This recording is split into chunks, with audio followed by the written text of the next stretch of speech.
clean hat, handsome horse, golden sunset, all a lie. The real cowboy woke up before the sun, slept on the ground, smelled like cow shit and old sweat, and had a life expectancy that would make anyone today cry. What Hollywood sold as adventure was, in practice, one of the most brutal, underpaid, and forgotten jobs in American history. Number 1. The day started before there was any light. Forget that idea of waking up to a rooster crowing.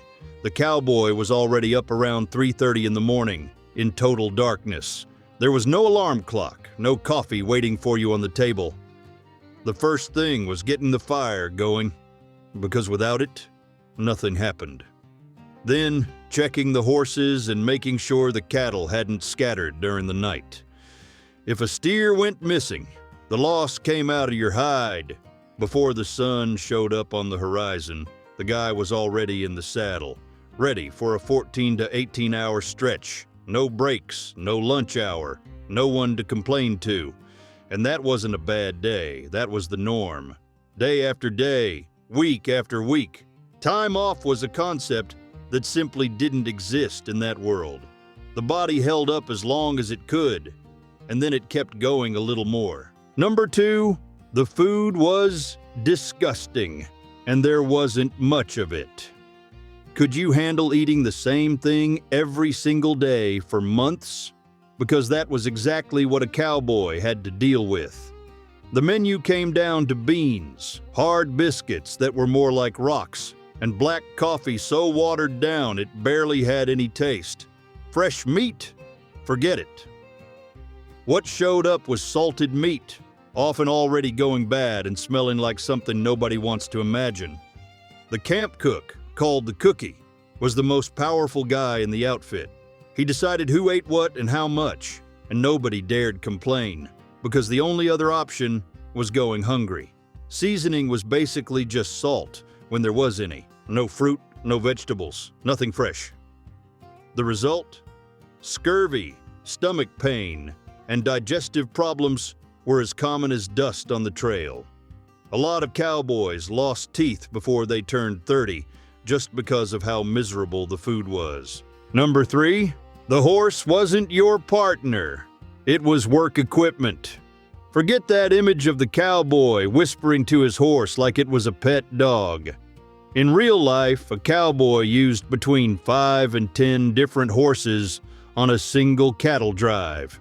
He'd ride one until the animal couldn't take it anymore, then switch to another from the remuda, the backup herd of horses that traveled with the cattle. Nobody had time to build a bond, and these animals weren't gentle. A lot of them had been broken in fast, just weeks before the trip. Every morning started with the real risk of getting thrown to the ground. A kick to the chest or head could kill you. Horses fell into armadillo holes and broke a leg, taking the rider down with them. When that happened, the cowboy lost his mount and ended up with broken bones in the middle of nowhere, days away from any doctor. Number 4, a cowboy's smell could knock a man over. Let's be direct here. A typical cowboy took a bath maybe once a month, if that. During those long cattle drives that lasted for weeks, that just wasn't an option. The same clothes stayed on his body, day after day, piling up sweat, cattle blood, dust, and animal grease. All of that created a crust that practically became part of the skin. Lice and fleas were travel companions nobody invited, but everybody had. And it wasn't just uncomfortable. Skin infections were common and could turn serious fast with no doctor around.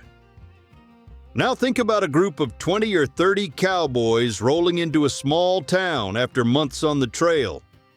People said you could smell the group before you even saw the dust on the horizon. Barbershops and bathhouses were the first stops, not the saloons. Number 5, the real job, moving cattle for months. Forget that idea of a cowboy riding free into the sunset. In reality, the guy spent 2 to 4 straight months pushing cattle across more than 900 miles of dust, mud, and brutal terrain. We're talking about routes like the Chisholm Trail, where he slept on the ground, ate reheated beans, and woke up before sunrise every single day. The whole trip happened out in the open, with no shelter at all. Hailstorms, blazing sun, and river crossings where men and cattle drowned. The herd could be anywhere from 1,000 to 3,000 head, and every steer lost along the way meant less money in the boss's pocket. If a stampede happened at night, the cowboy got on his horse in total darkness trying to control panicked animals. And after all that, the pay was barely enough to survive until the next season. Number 6, cattle stampede. Death in seconds. A clap of thunder, a branch snapping, even a match struck at the wrong moment. Anything could turn 1,000 calm cattle into an avalanche of meat and horns. A stampede was the nightmare every cowboy knew was coming. He just didn't know when. At night it was worse. The man had to get on his horse in total darkness and ride right alongside that out-of-control mass, trying to force the lead animals to turn in a circle. One misstep from the horse, and it was over. Anyone who fell didn't get a second chance. The bodies found afterward were so torn up that identification came from the saddle or the belt buckle. On major trails like the Chisholm, stampedes killed more cowboys than shootouts. And the worst part was that after getting the herd under control, the work didn't stop. He still had to round up the scattered cattle and keep moving like nothing had happened. Number 7, river crossings killed more than bullets. It may sound like an exaggeration, but it isn't. Crossing a river killed more cowboys than any shootout ever did. And the reason is simple. Most of these guys didn't even know how to swim. When a herd of 2,000 head reached the edge of a river like the Red River or the Brazos, there was no bridge, no ferry. You got in the water and hoped the bottom didn't disappear under your feet. The current dragged experienced horses away like they were branches. Panicked cattle turned on the cowboy and shoved him under. A lot of them died that way, swallowed by muddy water without anyone even seeing it happen. No body recovered, no grave, no name on a headstone. Trail bosses knew that every crossing could cost at least one man. It was the price nobody said out loud, but everybody accepted before heading out on the trail. Number 8, the pay was a joke. A cowboy worked from sunup to sundown, dealing with storms, stampedes, and outlaws along the way.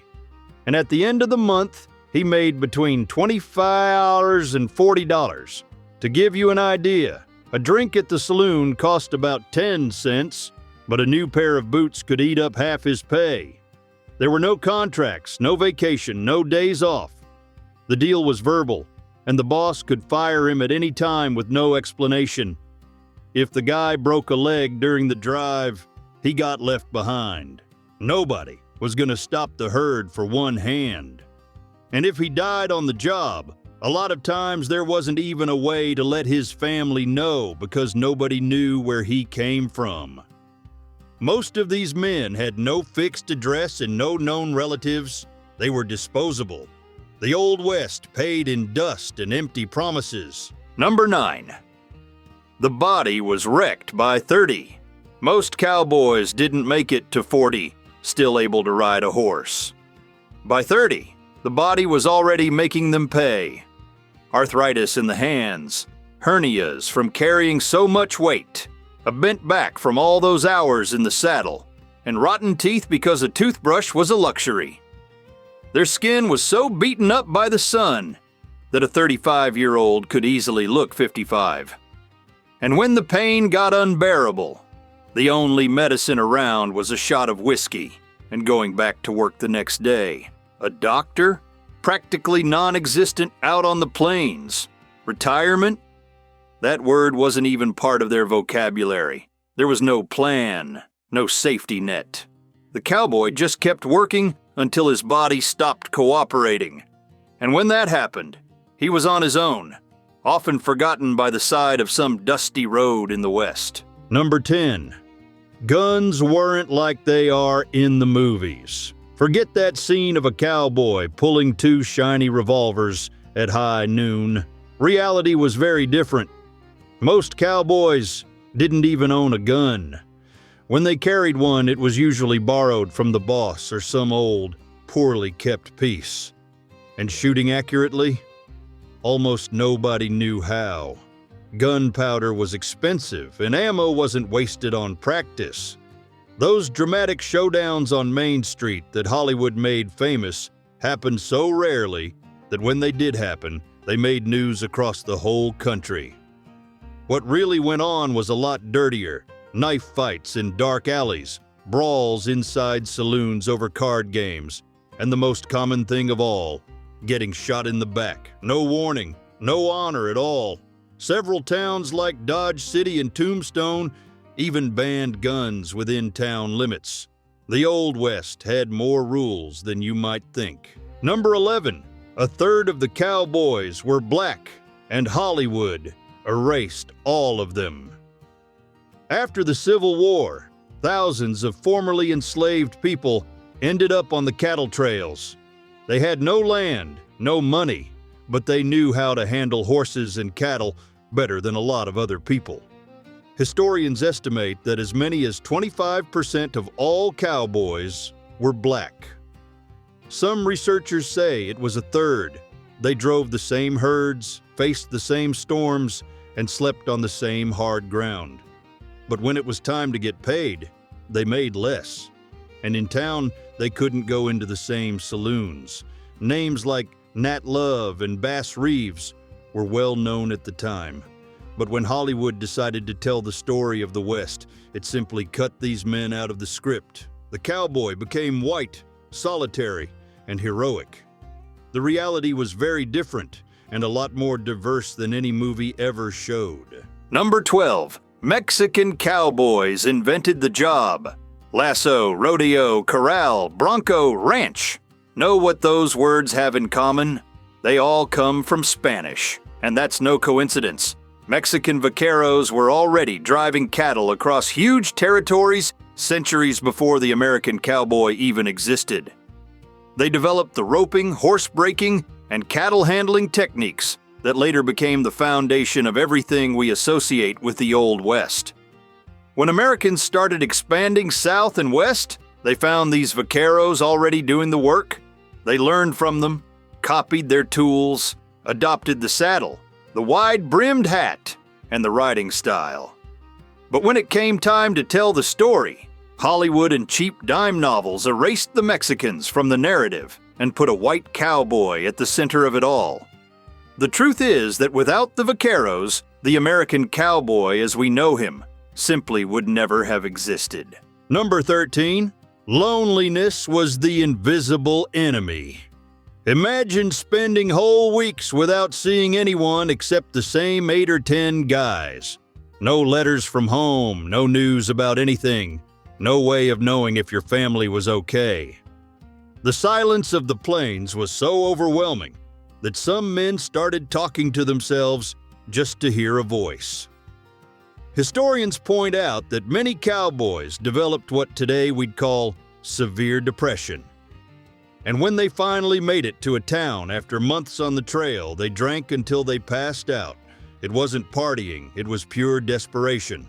Alcoholism among these men was a silent epidemic, and back then nobody understood it as a health problem. It was just a drunk cowboy. The truth is that the biggest danger of life in the West didn't come from outlaws or storms. It came from inside a man's own head. Number 14. Cowtowns, hell on earth, Dodge City, Abilene, Wichita. Those names became legend, but the reality was very different from what Hollywood showed. When cowboys rolled in after months on the trail, they had money in their pockets and a whole lot of built-up anger that had to come out somehow. And it did.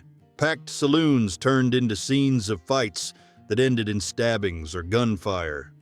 Professional gamblers waited for these exhausted men to clean out their pay in a single night of poker. Prostitution was as common as dust in the streets. and the violence got so bad that towns like Dodge City actually banned guns within city limits. That's right, the Old West had gun control. A lot of cowboys blew everything they had in 2 or 3 days and went back out on the trail poorer than when they left. The cycle repeated itself every cattle season, and nothing ever changed. Number 15, barbed wire killed the cowboy. It wasn't a bullet that ended the cowboy. It was a piece of wire with spikes on it. When Joseph Glidden patented barbed wire in 1884, nobody imagined the damage it would do. Ranchers started fencing off millions of acres that used to be open range. The cattle trails that ran from Texas to Kansas were cut off one by one. Cowboys who tried to cross those fences were met with gunfire from the landowners. It even led to armed conflict, the so-called fence-cutting wars in Texas in the 1880s. Without open land to drive cattle across, the job simply stopped making sense. In less than 20 years, the cowboy went from being essential to being disposable labor.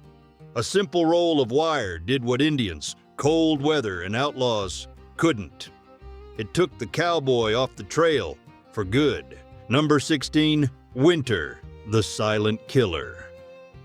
When people think of cowboys, they picture hot sun and dust, but winter was the real enemy. At the end of 1886, a string of blizzards hit the Great Plains, with temperatures dropping as low as 40 below zero. The cattle, left out on the open range with no shelter and no food, started dying by the thousands. A lot of the animals were found frozen standing up like statues.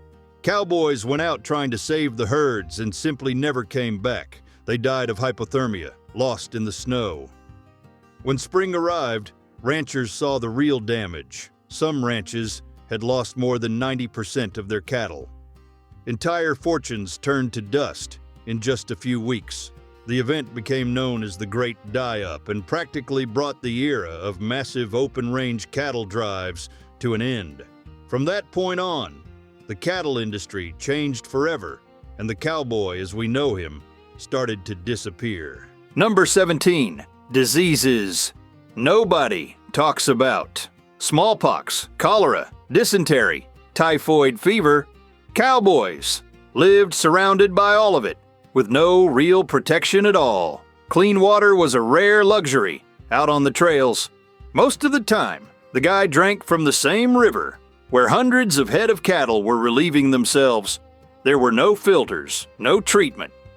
A simple cut on the arm could get infected and kill you in a matter of days, because antibiotics simply didn't exist yet.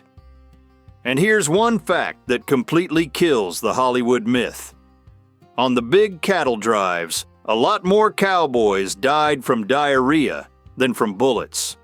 The truth is, these men's biggest enemy didn't carry a revolver. It was invisible, and it was in the water, the badly preserved food, and the air in the makeshift towns along the way. Number 18, the old cowboy, invisible and thrown away. Making it to 40 while working out on the open range was already almost a miracle. But surviving didn't mean living well. Most of these men never managed to build up any land, cattle of their own, or money in the bank. They spent their whole lives making ranchers rich, and in the end, they had nothing to show for it. With no retirement and, in many cases, no family, they ended up in little backwater towns, doing whatever odd jobs they could for a plate of food and a place to sleep.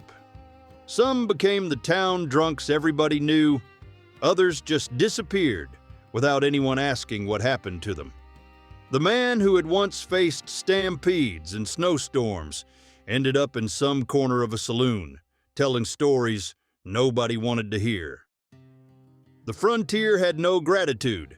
When the body couldn't take it anymore, the cowboy became invisible. Number 19, why would anyone accept that life? That's the question nobody was asking back then. The answer is harsh. Most of them didn't choose to be cowboys. They were formerly enslaved people who left the plantations without a cent. Mexican and Irish immigrants who couldn't find any other work. Civil War veterans who came home and found out they didn't have a home anymore. There were also men running from the law or from debt. Cattle work was the last step before nothing. And here comes the big irony. The image of the cowboy as a symbol of American freedom was built by Eastern writers who had never ridden a horse. The real man made $1 a day, slept on the ground, had no rights, and could be let go at any moment. This so-called free man was in practice one of the most exploited workers in the country. Number 20. Who did the myth serve? When Hollywood started making westerns, it didn't choose the cowboy by accident. The industry needed a hero who could sell a specific idea of America, a land of strong, free men who handled everything with courage and a revolver. But that image hid what was really going on. 1 out of every 4 cowboys was black or Mexican, and that never showed up on screen. Poverty, bodies wrecked by labor, and dying young didn't sell tickets. The real cowboy didn't have perfect teeth, didn't make speeches before a duel, and probably died without a cent in his pocket. The cowboy myth was one of the biggest marketing campaigns ever created, and it worked so well that even today, a lot of people still believe it. That's the story nobody wanted to tell. If this video changed the way you see things, comment on which part hit you the hardest.